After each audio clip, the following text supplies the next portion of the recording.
Hi, I'm Dave Keel.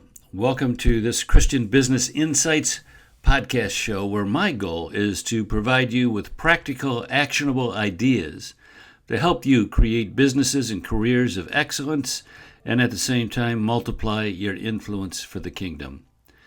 I have been a Christian in business for over 30 years, and I have personally and contractually consulted with over 500 different sales organizations.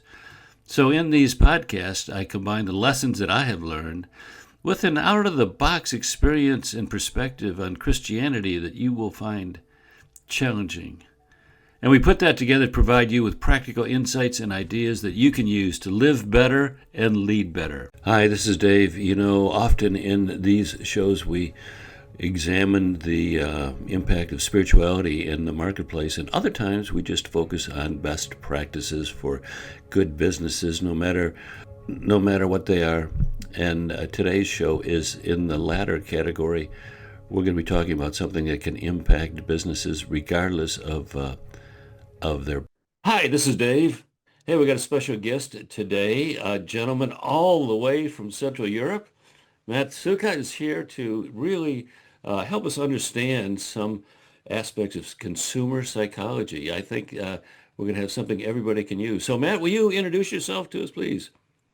Will do. Dave, thanks a lot for having me.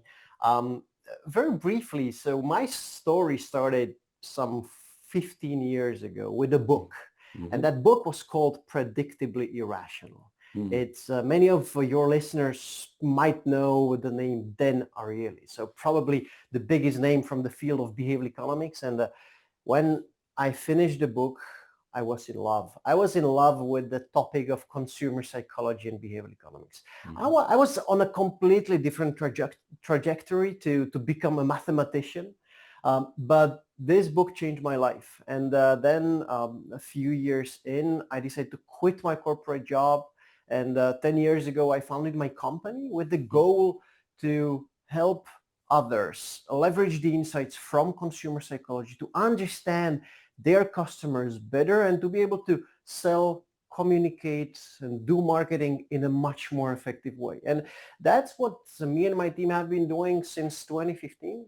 Mm-hmm. Along the way, we've become the global leader in consumer psychology training with literally thousands of people from across the globe Mm-hmm. who went Mm-hmm. through our training programs. We've licensed our methodologies to Mm-hmm. trainers in 15 different Mm-hmm. countries. Mm-hmm. And in a couple of days, on the 11th of November, my book, The Hidden Yes, will be published. So Mm-hmm. Yeah. it's basically the culmination of the decade of experience in applying Good. consumer Good. psychology. Well, it's good. It's good to have you. So, if you could share a couple insights that would be practical and usable that many of my readers could put into practice, in the next month or so, what would be a couple insights from your work that you could share with them? Probably the biggest aha moments people Mm-hmm. have as they go through our training, as they listen to me when I speak on stage, is the fact that when people don't do what you want them to do, Mm-hmm. when customers don't behave the way you want them to behave, the problem is not that they need more reasons to say yes. They need fewer reasons to say no. In other Uh, words, this is the biggest mistake we see salespeople, people in marketing, in communication make over and over and over again. Whenever you think or they think of persuading their customers to mm-hmm. buy, to click, to sign Mm-hmm. up, Mm-hmm. to whatever, try my product, try my service, they ask themselves the wrong question. They Mm-hmm. ask themselves usually, so how can I make my offer more attractive? How can I motivate my customer to Mm-hmm. buy from me? Mm-hmm. Well, the truth is, the science shows it. Our experience shows it. That when people actually don't buy from you, it's not a problem of a lack of motivation most of the time. The problem are some hidden psychological barriers that are discouraging people from saying no.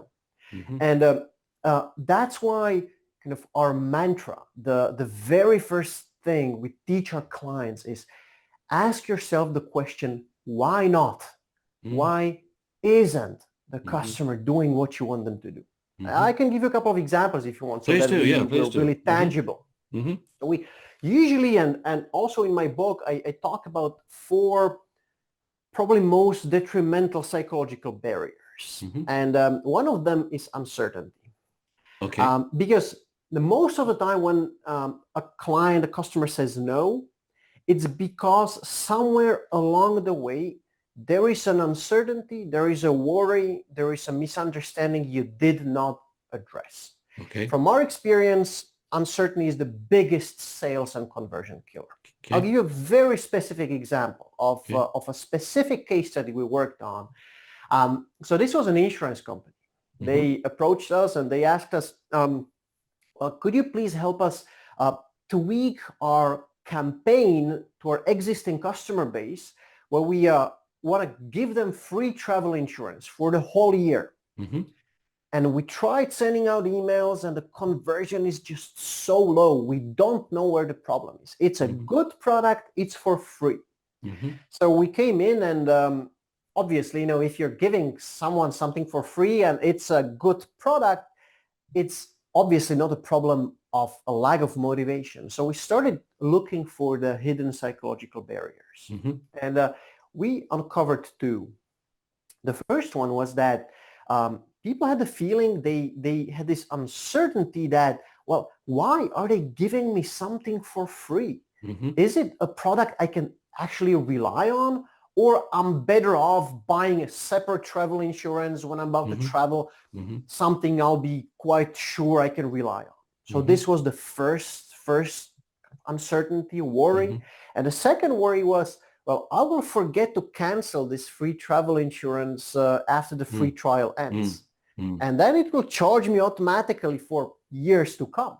So suddenly it became clear what we had to do. So directly in the email, we told them, don't worry, you won't forget because we'll remind you well in advance. And then we added the sums insured for the different coverages. We didn't touch the product. We didn't touch the price. We didn't make it more appealing. We just addressed the psychological barriers, the uncertainties. And when it was A/B tested, there was an increase of 167%. Just because we understood and removed the barriers. And this is the power of asking yourself the question, why not? What is holding my people back? Well, we teach we teach salespeople to uncover concerns, and but my understanding, my use of the word concerns has more to do with things in the situation. We don't have it in the budget, or I've got to get somebody else to approve it, or something like that, which would be a concern holding back the sale. Your emphasis is on psychological barriers. So uncertainty is one.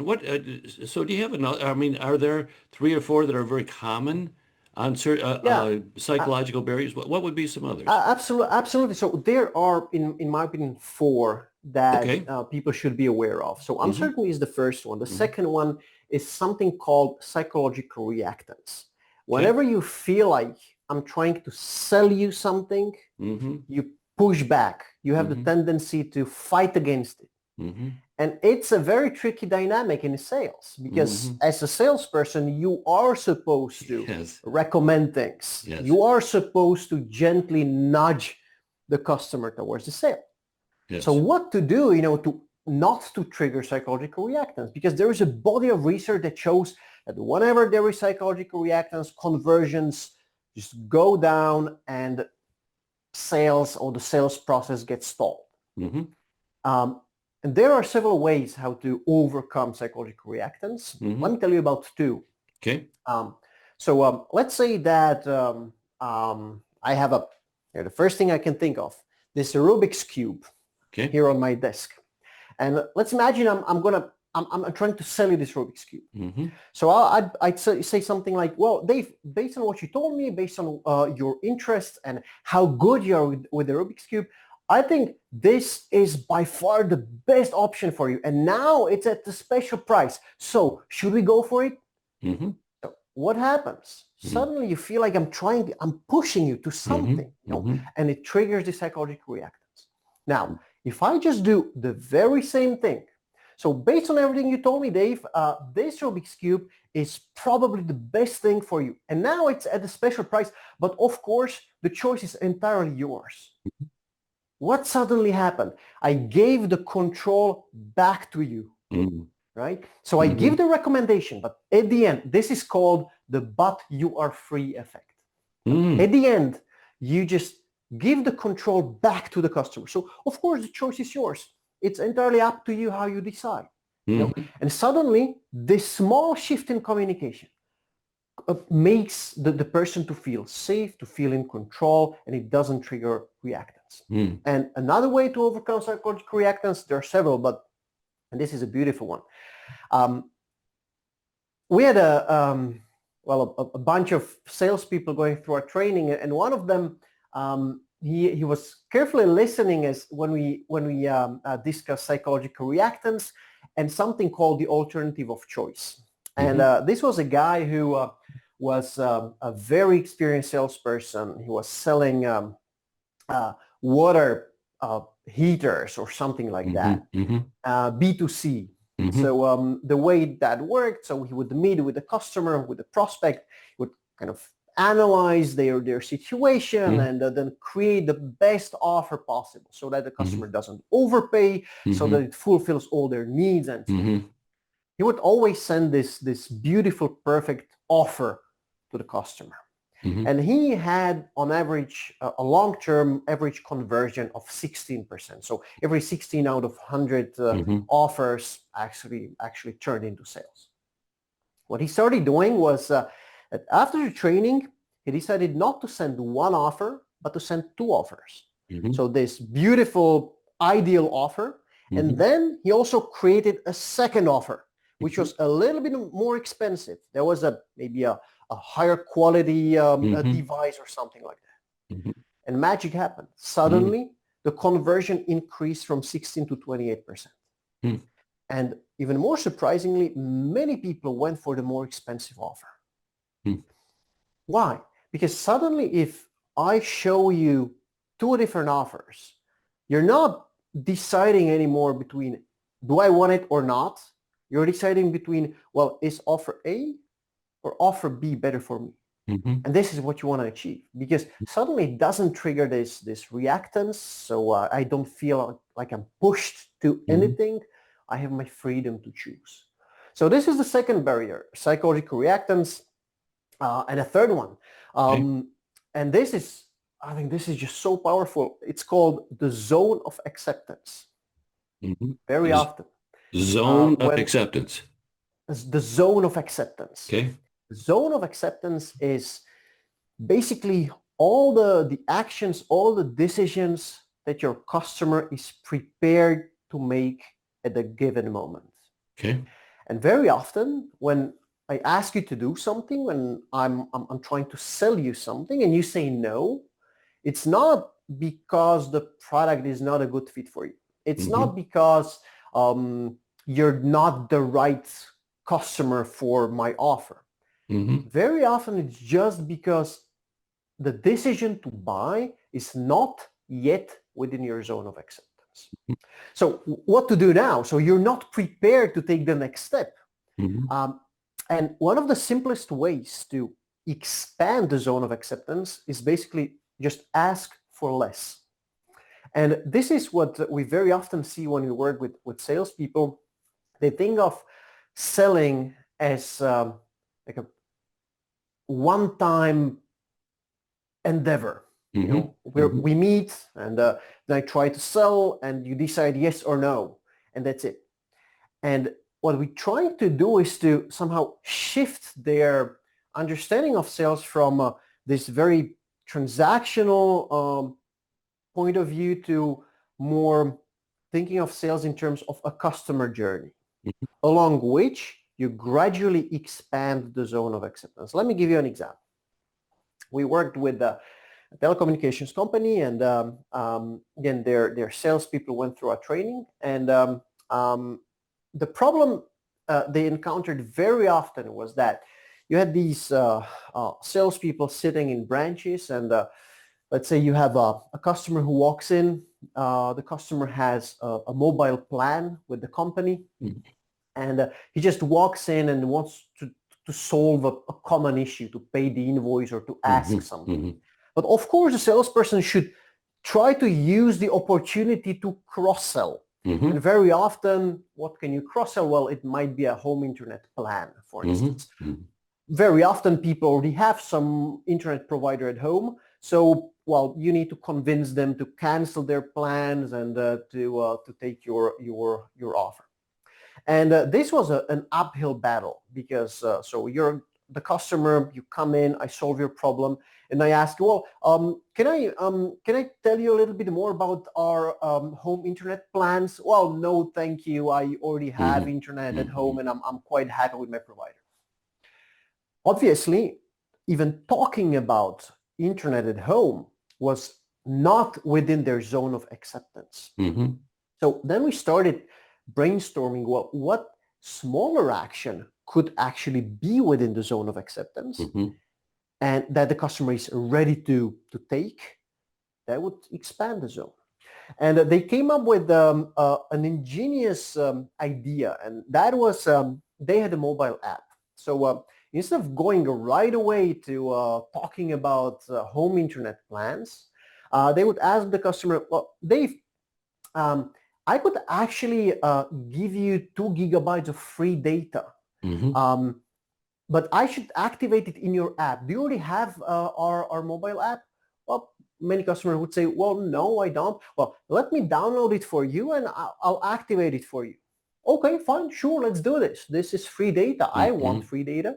And as they would be doing this, the salesperson would check the usage and things like that. And they might start a conversation. Well, I see you're using quite a lot of data on streaming. Do you also watch a lot of Netflix on your TV and things like that? Well, yes, my kids love watching XYZ. And then they reported that kind of transitioning to the conversation about internet was just so much simpler, just because there was this intermediary step that they took that expanded the zone of acceptance. And this is just so powerful. If the moment salespeople start thinking of sales in terms of a customer journey, along which you make people take smaller steps, then the entire path might take a little bit longer,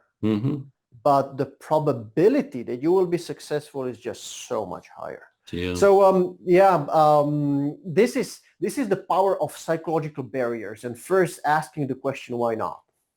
Well, I'm gonna come back and ask you for your number 4. You said 4, so I'm gonna come back and ask you, but I want to make a couple of comments here first. So what you're saying certainly resonates with me. I've for years taught, it's single step at a time and breaking the buying process down into steps and steps for the customer decisions along the way. I have a concept I call the big picture sales process. And it says move people from suspects to prospects to customers to clients to partners. And my definition of sales is moving people into an ever closer financial relationship with you and your company. And that's so a long-term view of sales in terms of developing relationships which express themselves in financial transactions is it.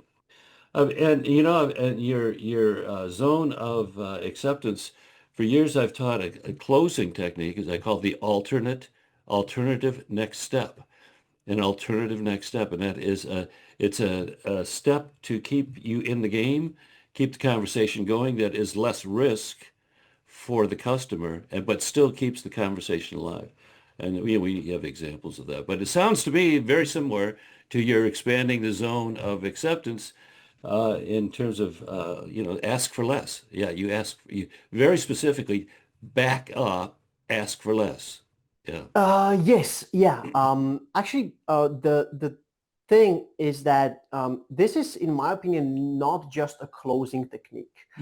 I think you should provide and this kind of links also to the second barrier I talked about, which is called the psychological reactance. Mm-hmm. And one of the kind of remedies, which is the alternative of choice. Mm-hmm. And also the alternative of choice, that you shouldn't use that just when you show your prospects two different offers. Mm-hmm. You can use this throughout the interaction, Mm-hmm. because the key is that people should feel in control Mm-hmm. of the entire interaction. So Mm-hmm. you meet with a client or with a prospect, and you could give them a choice. Well, Mm-hmm. Dave, I've prepared for this meeting, but I would like to hear from you. Would you like us to take a more detailed view of your finances? Mm-hmm. Or would you prefer for us to just have a look at your mortgage right now, and Mm-hmm. then we can come back to, Mm-hmm. I don't know, Mm-hmm. something else later? I Good. give you the choice. Right. You feel in control. And also this decision is a small decision. Yes. And the more small decisions you make, the more you expand the zone of Yes. Yes. Great stuff. Good, Matt. So, number 4. Number four is something called high perceived effort. And we're all familiar with make stuff easy. But making things easy for the customer is not enough, Mm-hmm. because, and I would say it actually doesn't matter, because what actually matters is how the person feels about it. Mm-hmm. And I've seen it so many times. You have quite a simple process, but the customer's feeling, the way they perceive it, is just, oh my God, it's going to take a lot of time. Mm-hmm. It's going to be difficult, Mm-hmm. just because of the way salespeople communicate.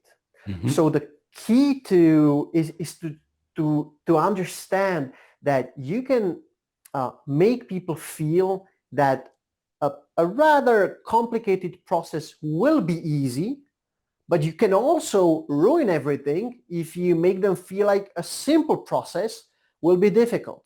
Mm-hmm. And again, there are a couple of ways how to lower the perceived effort.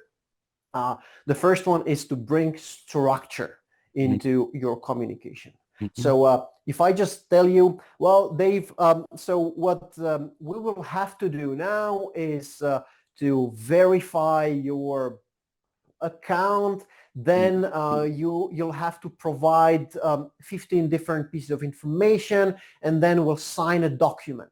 Mm-hmm. How does it make you feel? It makes you feel like it's going to take forever. I Mm-hmm. really don't want to do it now. Mm-hmm. Now let's just compare it with a feel easy communication. Well, Dave, last 3 steps, it's going to be super easy. The first thing is that we verify your account. Mm-hmm. The second thing is that you just answer a few quite simple questions. And the third step is, I don't know, I don't remember what I said before. Mm-hmm. It's not going to take more than 8 minutes. Mm-hmm. How does it make you feel? It makes you feel like, well, okay, piece of cake. Mm-hmm. It's going to be easy. Mm-hmm. It's going to be quick. And this is the difference. So the process has not changed, but my perception changed a lot. Yeah. So this is the fourth barrier, high perceived effort. Yeah. Well, that's all good stuff. So it's taken you a while to uncover and consolidate this content in a very usable form, and I congratulate you for that, man. It's really good stuff. So if someone wants to pursue a conversation with you or get more, how would they get your book first, and how would they get into contact with you?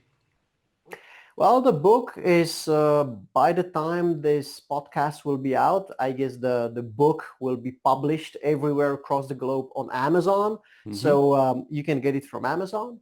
Mm-hmm. The simplest way to get in touch with me is either to connect with me on LinkedIn. So it's Matt Sucha, Sucha, or just visit the website thehiddenness.com.